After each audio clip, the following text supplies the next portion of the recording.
आज इथं आमच्या भूमी अभिलेख विभागातील शिपाई कर्मचारी श्री सुनील अंकुश जाधव यांची माननीय प्रांतसाहेब यांच्या सूचनेनुसार व तहसीलदार आदेशानुसार यांच्या आदेशानुसार कोविड-19 आजाराच्या पार्श्वभूमीवर आपले मुख्य प्रवेशद्वार तहसील कंपाऊंडचे इथं वाहनावर नियंत्रण करणे, लोकांना सूचना देणे या संदर्भात त्यांची पाठीमागील 1 महिन्यापासून नेमणूक करण्यात आलेली आहे।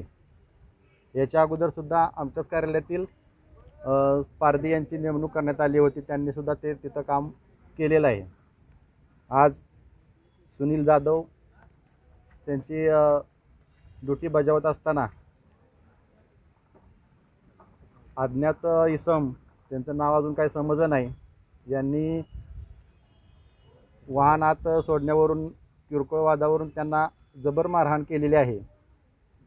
या घटनेचा सातारा जिल्हा भूमी अभिलेख कर्मचारी संघटना तीव्र निषेध करीत आहे। या घटनेमध्ये कंपाऊंडमधील इतर संघटना, महसूल संघटना वगैरे सुद्धा आमच्याबरोबर सहभागी आहेत। तर भविष्यात अशा घटना घडू नयेत यासाठी किंवा इतर विभागातील कर्मचारी म्हणजे सरकारी कार्यालयातील कर्मचारी नेमण्यात येऊ नयेत याबाबतचे निवेदन संघटनेच्या माध्यमातून माननीय प्रांतसाहेबांना थोड्याच वेळात देणार आहे। हवे तर दुसऱ्या एखाद्या संरक्षण पुरवण्याच्या दृष्टिकोनातून इतर संस्थेचा निवड करण्यात यावी। नियंत्रण कर्मचारी यांच्याकडे नेमणूक करण्यात यावी। तर आमची पहिली मागणी म्हणजे जोपर्यंत अज्ञात व्यक्तीवर गुन्हा दाखल होऊन त्याला अटक होत नाही तोपर्यंत आमचा विभाग पूर्णतः काम बंद आंदोलन करणार आहे, याची नोंद घ्यावी। या महसूल विभागाने संघटनेनेही पाठिंबा दिलेला आहे। मी कार्याध्यक्ष सातारा जिल्हा भूमी अभिलेख कर्मचारी संघटना धनाजी बाबर, अध्यक्ष म्हणून मी आज ह्या कार्यालयामध्ये छोटी मोठी कामं व माझ्या कार्यकर्त्यांची असेल व माझी काही कामं असतात त्या अनुषंगाने या ऑफिसमध्ये मी सतत सर्वांच्या संपर्कामध्ये रोजची रोज असतो।